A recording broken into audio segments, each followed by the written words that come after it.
Kita punya trauma, entah itu fiktif, entah nyata, entah apalah. Kita punya trauma kasus Siti Jenar. Orang yang mendalami la ilaha illallah secara intensif, ya, entah itu disebut kalimat sodo, bosuluk, boseloko, mbah kono semua. Orang yang memahami la ilaha illallah secara intensif, itu pasti menuju ilmu hakikat. Dan menuju ilmu hakikat pasti ngalami hakikat yang khoyali. Ini rungokno tenan iki. Hakikat yang nopo? Khoyali. Dan hakikat yang khoyali ini mulai menipu. Ya, kalau sudah begitu ruwet, misalnya ngeten ya. Ketika kula maca nggih diskusi ini utai perdebatannya Kalijaga mbek Siti Jenar. Saat itu ada Sunan Bonang juga. Kamu sujud pakai apa Kalijaga? Ya pakai jasad. Dari Siti Jenar. Daging kamu itu hanya onggokan daging. Nanti itu jadi bangkai. Dan setelah jadi bangkai itu habis. Kamu nanti ditulis Tuhan tidak termasuk yang sujud. Kebuat yang mbok sujud itu bentek. Mikir kan juga. Rugi ke sujud mbek bathuk mbek tangan. Jasad sampeyan iku entek. Ora ono sing crita kowe nak sujud mergo jasad itu mau sampeyan dadi bang. Lah nak ngono sujud ning hakikat ora usah bathuk, ora usah tangan, ora usah sikil, yo rohem iku lho kon sujud mbek pangeran. Nak sujud mbek fisik ku rugi wong fisik sampeyan. Mikir kali. Wong bolak-balik kali Joko mantan wali preman terus jadi debat pusing. Siti Jenar tahu belajar tak tahu meneng Irak. Yang jelas yang mulang gak sadam ora menangis. Wah, uang ini menjadi perdebatan. Sehingga keyakinannya kayak Siti Jenar, la ilaha illallah itu ya wahdatul wujud itu, innalillahi wa inna ilaihi. Selama ini kalau orang syariat misalnya, orang syariat itu kalau ada orang mati, misalnya Kak Ruhin mati, ini aku kan muni innalillahi wa inna ilaihi raji'un, saiki Ruhin wis mati. Mati itu balik ning pengen. Itu cara wong hakikat kan salah besar. Orang mati itu tidak ada. Cara ilmu hakikat dan orang mati itu tidak ada. Roh ini tersiksa di alam fisik. Jadi ruh-ruh ini tersiksa di alam fisik. Karena ketemu ning jasate ruh. Tersiksa dulu. Akhirnya apa mangane kudu kerja piring Jepang tersiksa roh. Adol roti memang tersiksa. Misalnya kiai pemangan adalah kudu pidato 2 jam bareng tersiksa. Roh kenapa? Tersiksa. Mergo roh ora butuh mangan, ora butuh ngombe, tapi gara-gara melok fisik. Paham ya? Lho ini tenang ilmu ketawarai ya bener. Lah kula boten. Sampeyan betul lho guru waras maksudnya nggih. Artinya waras secara akademik karena ada referensi, ada marojek nggih. Waras secara hakikat. Kula niku umpama rasake sampeyan wis ilmu hakikat. Artinya saya juga ngalami ilmu hakikat. Lan ketika sing aran hikam wong ora tau mukasafah ora usah dadi ulama. Entah sekian detik ulama itu harus pernah mukasafah. Biar merasakan ilmu napa? Ada. Tapi ilmu hakikat itu bisa dilogika kan sebelum sampean sampai secara musyahadah. Paling enggak bisa sampai secara logika. Manusia itu mulai Nabi Adam sampai sekarang itu kan punya roh dan roh itu tidak makhluk. Dia roh itu tidak makhluk. Ketika roh itu diletakkan di jasad dia itu tersiksa.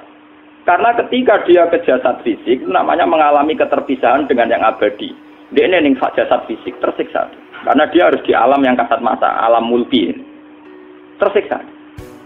Ketika dia tersiksa, melok ruhin, akhirnya dia mangane kangelan, akhirnya lesu mangan. Padahal roh gak butuh mangan, perlu dicatat roh gak butuh. Ya ora butuh gunung kidul barang, kan roh ora butuh rapi. Paham kan? Ya ora butuh cinta, ora butuh pegatan, ora butuh macam-macam. Paham? Tapi karena dia nemplek jasad sing butuh mangan, butuh rabi, butuh wedoan macam-macam. Akhirnya roh tersiksa. Suatu saat kalau roh ini dalam bahasa manusia mati, ini dalam bahasa manusia mati. Ini hakikatnya roh itu tidak mati, dia kembali ke habitatnya. Ini disebut innalillah. Kita ini dari awal ya dengan Allah. Wa inna ilaihi juga kemudian nanti kita pasti kembali ke Allah. Dan itu diyakini betul oleh orang wahdatul wujud. Jadi kalau roh mati itu ya tidak ada mati. Roh sekarang itu kembali karena sudah lama mengalami keterpisahan mergo melok fisik-fisik dak ono kerja dasinan, ono nggo proposal ruwet to roh ku melok. Paham itu? Kita di roh ku napa melok ruwet. Lah roh ya tersiksa ngaku ora butuh mangan, ora butuh proposal, bocah ngalor. Itu tersiksa. Makanya dalam cerita-cerita Jalaluddin Rumi yang otentik di kitab-kitab begitu. Ketika beliau mau meninggal, muridnya itu nangis. Dari Jalaluddin Rumi, kamu jangan nangisi saya ini mau pesta, saya ini mau pesta perkawinan. Kamu tidak merasakan penyesalan saya ini lama menyesal karena harus hidup bersama kamu. Terus saya ini tersiksa karena ngalami alam yang rusak, yang fana. Alam yang fana. Harusnya roh saya itu di alam abadi, bukan di sini. Maka jangan tangisi kematian saya. Kematian saya adalah kembalinya roh ke habitatnya. Semenjak itu kematian dianggap malam perkawinan karena roh kembali. Walhasil ngono iku cara ilmu tasawuf bahasa Arab jenenge wahdatul wujud, kena Jawa Yogya Solo keadaan niku jenenge manunggaling kawula. Mergo sing rawan ngono rugen, Pak. Nek iki tak terangno detail. Dadi bathuk mesti iki buku sujud kan niku sampeyan ilang. Dadi seksine ora ono cara teorine sinten Siti rugi kowe. Bukan jadi ya kentur. Kali coba mantan preman jak debat terus kowe ora ngono mbok terus tak pateni kowe. Lah debat iki ora iso. Premane kumat. Ya sam preman jak debat ilmi. Ngono ku model. Kali Joko ya ora salah, dhisik Sayyidina Umar nggih ngoten. Soal Umar sahabat top, lha jak debat atau milih patenane ya Rasulullah. Gak iso dene ilmiah. Mantar preman pasar ukat terus jadi sahabat top. Debat yang milih mate. Ada wonten cerita wong Yahudi njaluk keputusan Nabi. Bareng wis diputusno Nabi cek mamang. Ndak tenang keputusane ngono dalam sengketa duniawi. Bariku takok ya Ali. Ya Ali, aku mau sowan ning Nabi Muhammad. Dikai keputusan tapi mamang cara kowe pilih. Sampai Ali dikai keputusan persis Kanjeng Nabi. Cek mamang neh takok Umar. Takok Umar aku mau sing gone Muhammad, sing gone Ali dikai keputusan kok mamang, Mar. Cara kowe piye? Urusan duit. Enteni iki. Entah dia meleput buat apa? Uang diputus Nabi ora marah. Buat mati. Awe. Mereka mantan apa? Cara mantan intelektual atau intelektual kan ya wajar nggak uji kok percaya Nabi.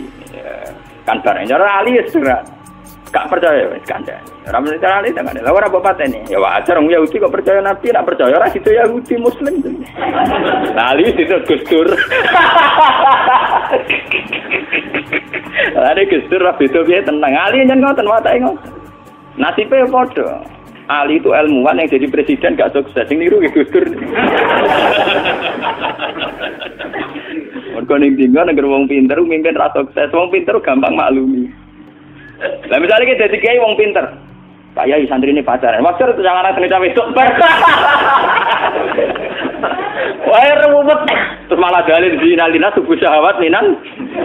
Piye padha tanpa pelaturan. Paham ya? Ruwet apa? Mulane aja geman, iki kiai pinter teman-teman aja geman. Sing biasa wae ana syariate sithik-sithik.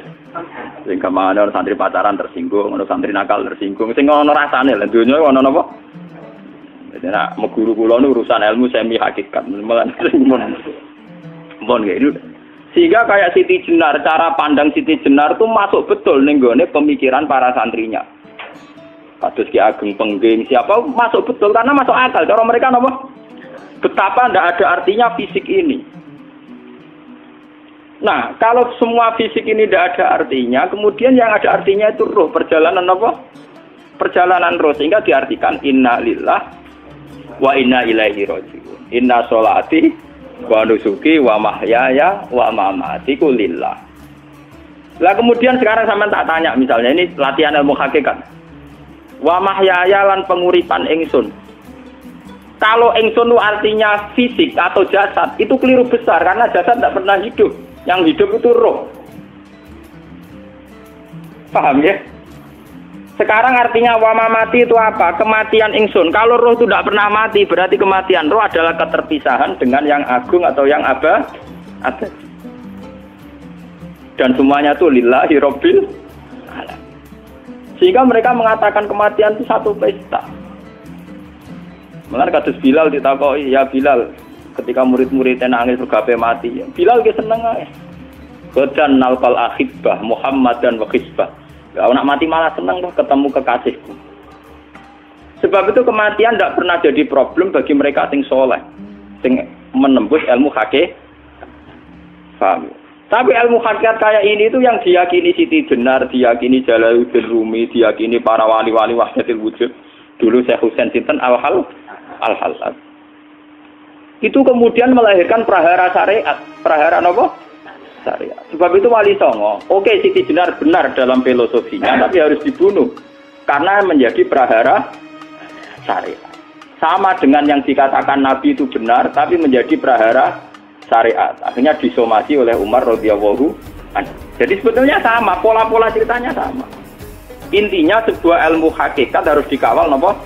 Syariat. Nggih kula bolak-balik, contoh paling gampang wit pisang. Wong nak mangan gedang kulitnya tetap dibuang. Tapi umpama gedang dari awal ora usah kulit, ra sido dadi gedang. Paham nggih? Meskipun kon ape dipangan ya dibuang. Tapi kita tidak bisa membayangkan pisang dari awal tanpa napa? Mbah kekeringan, mbah gosok, mbah ra sido dadi napa? Pisang. Terus pentingnya syariat lagi begini, mulane penting ngaji wali-wali syariat sing pinter kabeh Sunan Kudus, kabeh Sunan Bonang. Andai kan tidak ada syariat itu dunia pun mesti rusak. Contoh paling gampang masalah pornografi, porno aksi. Jadi jenar aja omongi ngono ibu ngakak-ngakak. Dari pangeran wis pirsa, kowe nek klambi pangeran ora tentu ora ya ora usah klambenan. Wong ora ana gunane. Kalau yang paling penting itu nazarullah, kenapa kowe klambenan barang? Wong kowe klambenan ora pangeran tetep pirsa. Nyatane di jenar nak mulang nggih coba klambenan lah intine napa? Dinya ada nabi Sunan Bonang. Nah kowe percaya kabeh nazarullah ora usah napa? Klambenan.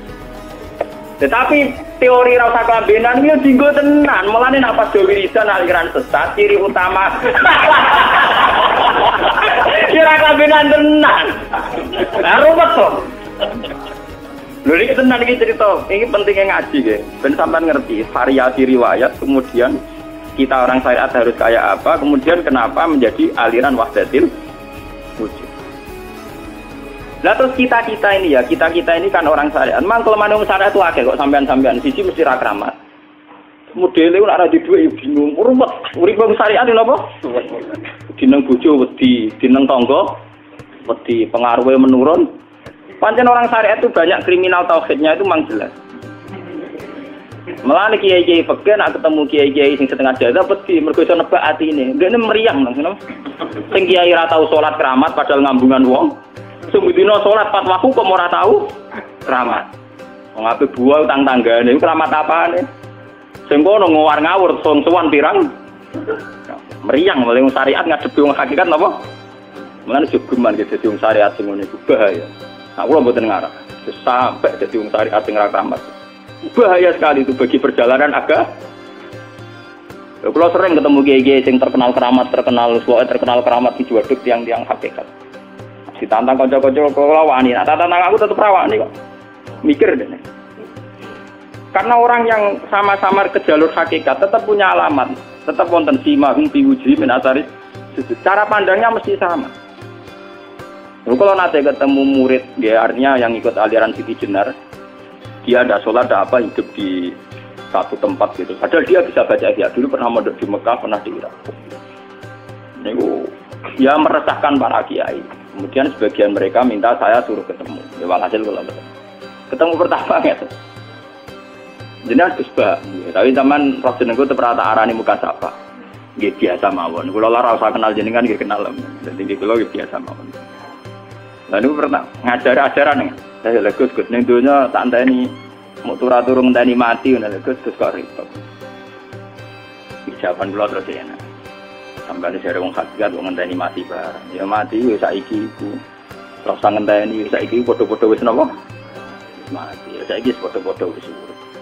Wis padha kabeh. Nah, cara ilmu hakikat itu kan terus sama semua. Napa? Sama semua. Tadi makanya itu tadi.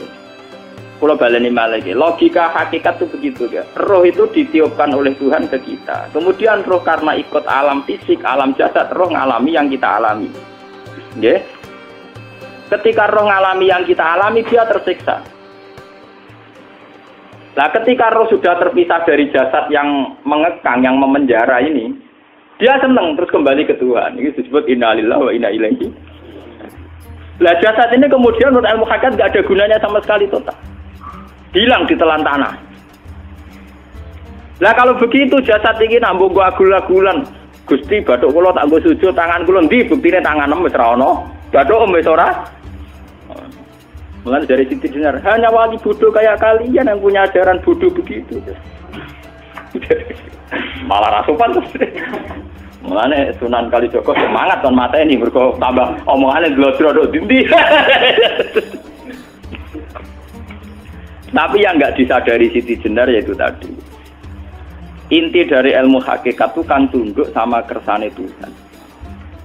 Kalau sudah tunduk pada kersane Tuhan, kalau kersane Tuhan roh kita harus di jasad. Dan wujud jasad kita ini juga karena kehendak Tuhan. Kenapa yang wujudnya jasad yang karena kehendak Tuhan engkau ingkari? Sementara wujudnya roh tidak kamu ingkari. Toh wujudnya jasad ya bi iradatillah wa bi masyiatillah. Wujudnya roh ya bi wujudit bi masyiatillah wa iro. Harusnya fungsi jasad juga harus kamu akui toh Siti Jenar. Wong sekarang kita punya jasad ya bukan karena kita, karena kehendak Allah. Kenapa kamu ingkari? Berarti kamu ingkari kehendak meneng Siti Jenar.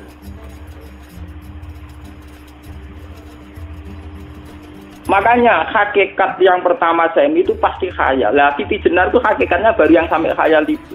Jika dia tersesat. Sebetulnya kalau sudah hakikat beneran itu tidak perlu khayal begitu. Artinya tidak perlu khayal. Jasad kita sing senajan ora ana gunane ini. Tetep piye wae wujudnya karena kehendak Allah. Juga kita harus terima. Apapun kekurangannya, apapun kenaifannya, ironisnya harus kita terima. Ini sebagai bentuk penerimaan kita pada masyiatil. Begitu juga keadaan roh kita sebagai penerimaan atas masyiatil. Meskipun ada teori-teori roh yang lebih valid. Lebih valid misalnya begini. Kanjeng Nabi itu suatu saat ininya terputus karena perang Uhud. Itu Kanjeng Nabi dia dolanan drijine ini. Napa cara napa jari jemari Nabi putus. Iki dolanan. Jadi Nabi sendiri kadang sering ngajarkan ilmu hakikat. Hal laki illa isbun udmiyat wa fi sabilillahi ma la fi. Kowe ora trimo fisik, bentuk fisik jari jemari sing ditetir berdarah. Tapi nak kue fisabilillah ayo wis balik ning habitatem. Sehingga kenapa para sahabat itu ketika dicincang, ketika putus tangannya, putus kakinya, sahabat yang usul ke ilmu hakikat itu malah senang. Karena jasad kita ini kan ila sabilillah menuju jalan Tuhan. Sekali dia sudah terluka fisabilillah itu sudah menemukan formatnya. Cara teori Cina bisa menemukan formasinya. Paham gitu? Orang kok malah ngeluh itu berarti goblok kena ngeluh, paham tak? Paham kenapa? Jadi, makanya Nabi ngertikan, ya itu sudah ketemu formatnya. Ketika rohnya para syuhada nanti kembali ke Tuhan, ya ketemu formatnya lagi. Itu disebut wala taqulu lima yuqtalu fi sabilillahi amma. Dia tidak mati sesuai formasi awal, yaitu roh kembali ke Tuhan dan jasad ikut mengawal. Nah itu Nabi kadang ya pakai ilmu hakikat begitu. Mulane kula bolak-balik matur, kula niku nggih mulai umur 20 tahun napa pinten. Kula ngasih nggih gadah penyakit dan ekstrim penyakit saya. Sampai saat ini kula nak ngobatno ndak lebih 50% nggih karena saya tetap berpikir. Misalnya cara syariat kan berubah, tapi cara hakikat apa betul keberadaan saya di alam ini penting. Sehingga aku kepengen urip tak bela-belani ngantek atusan juta. Jangan-jangan penting mati ikuti bang uripku. Lah nak ngono lha apa tak bela-belani? Entek atusan juta. Jadi misalnya kita berobat ya mau, ya cari nabi kan berobat ya berobat. Pokoknya kita Islam nggak sih mau gerutu kadang orang paham.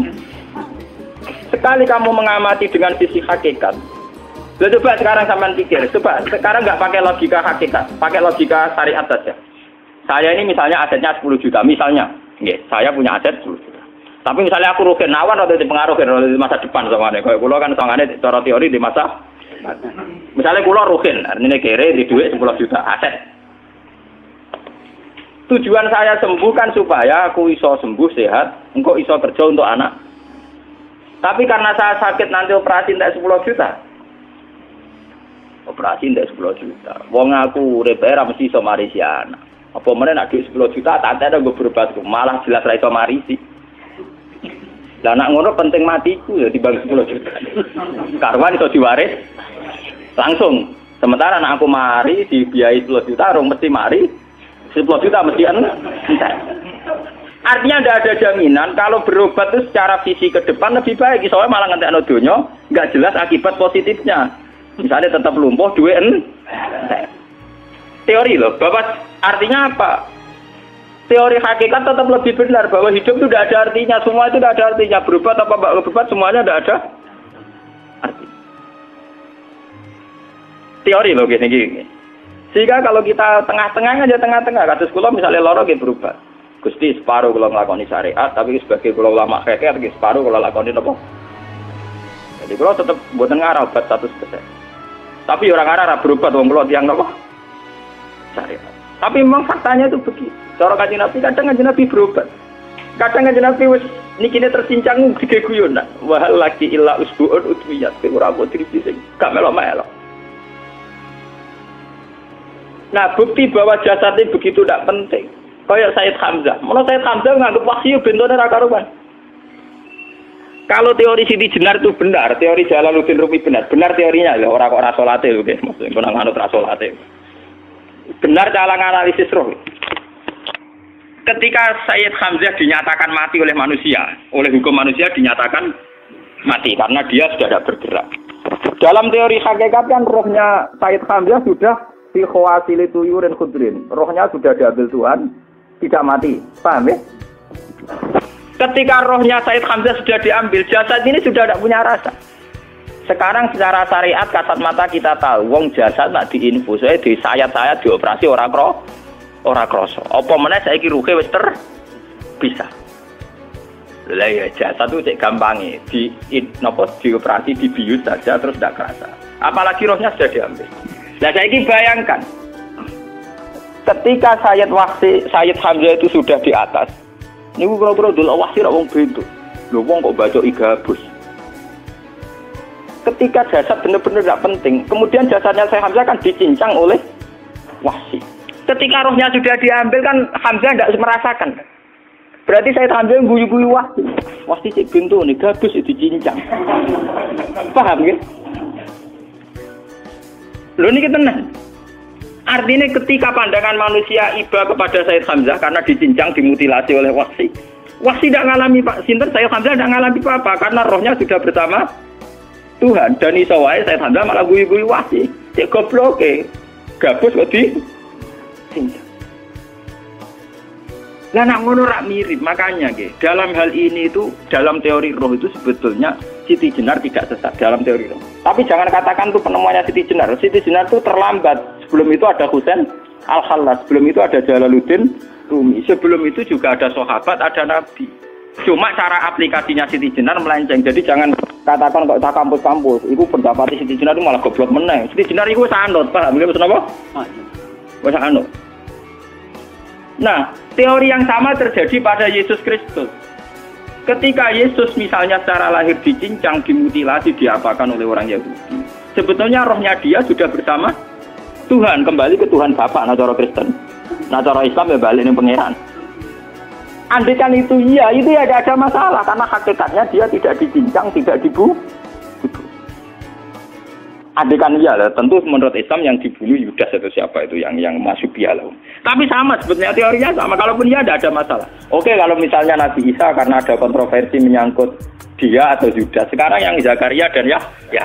Zakaria Yahya itu dicincang betul oleh orang Yahudi, matinya dimutilasi. Tapi dia tidak apa-apa. Karena ketika beliau dicincang, rohnya sudah diambil. Ini rumah tenan kan, ben kira untuk kendel mati paham kan ya. Jadi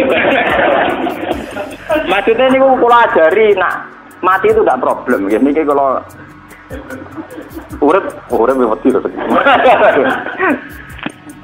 Nah ini bersamaan paham ya. Kaitan la ilaha illallah ini nanti semuanya sama kaitan sama apa? La ilaha illallah. Ini nanti ujungnya sama dengan la ilaha illallah. Begitu juga seterusnya. Misalnya Yahya kalian sinten? Zakaria. Ketika Tuhan ditanya, jadi tenggene alam malakut pengiran ditakok, ya Allah, Yahya dan Zakaria itu kan hamba pilihan engkau. Ketika dicincang kok jenengan biarkan. Endi Yahya Zakaria dicincang? Aku iku ora goblok dari pengiran. Sedurunge dekne dicincang jasate ruhe tak jupuk. Dadi dekne ora krasa blas. Begitu juga ning tafsir-tafsir sampean lihat wa Maryama Sayyidah Maryam yang istrinya Fir'aun. Itu kan dia iman sama Nabi Musa. Asiyah, ya Asiyah imro'ati napa? Fir'aun. Asiyah imro'ati Fir'aun, ya. Itu kan dihukum oleh Fir'aun. Ketika mau ditumpaki napa? Batu besar. Iku Allah ketika di pangeran, ya malaikal mauti, cepat ambil rohnya sebelum dihunjami batu besar. Terus rohnya diambil. Sebab itu dalam hukum Tuhan, Tuhan itu tidak merasa bahwa Tuhan membiarkan Asiyah, membiarkan Hamzah, membiarkan Yahya, membiarkan Zakaria. Dalam hukum Tuhan, semua orang ini roh-roh terhormat. Akhirnya nak anggo teori iki sing nyincang malah goblok, wong gabus goblok cincang ngono lho. Nak anggo teori iki malah berbalik, sing goblok sing nyincang. Paham? Yo ora kok sesuai sampean kiaskan saja. Wong dibius wae disayat-sayat gak kroso. Kaya apa nak ruhe bener-bener wis tercabut terpisah. Rasane ning ndi? Iku disebut wala taqulu limayuk talu fi sabilillah napa? Lah kemudian roh ini kemana? Nah, roh itu sudah menyatu dengan kalimat tauhid. Mesti roh itu bersaksi la ilaha illallah. Itu sing disebut ning alam roh ketika Allah tanya alastu bi rabbikum mesti qalu bala. Mesti mereka jawabnya apa? Bala. Karena alam roh tentu lebih mudah bersaksi akan keberhadiran dan keeksistensi Tuhan Allah Subhanahu wa taala. Paham ya ini zaman penting. Nah, ketika kalimat tauhid sudah menyatu kayak begini, itu mesti kalimat tauhid sing mesti langsung untuk swarga. Itu dimaksud Nabi mustaiqinan biha qalbu mukhlishon biha qalbu. Ati itu qalbu kan nggak bisa kamu artikan jantung atau liver kayak teori modern sekarang. Misalnya qalbun itu apa? Jadi kiai qalbun itu jantung. Nah ngono beda mek liver. Lah nek liver apa kabidun niku akal-akalan aja padha ora paham. Bahasa kolbun, fikrun, aklun itu sesuatu yang misteri. Roh ini kemudian dengan kalimat tauhid sudah menyatu disebut mukhlishon biha kolbu. Ada tingkat kemurnian hubungan roh dengan kalimat tauhid. Lah kalau begitu pasti dakhalal jannah. Karena tidak mungkin kalimat tauhid kok dinerah. Lah ini mau masalah-masalah hakikat. Wong sing gak tahu petualangan hakikat, momene sing sering bingung bakas duit, bayar kredit, utang jatuh tempo, ora usah melok mikir, utek wis entek go mikir duit.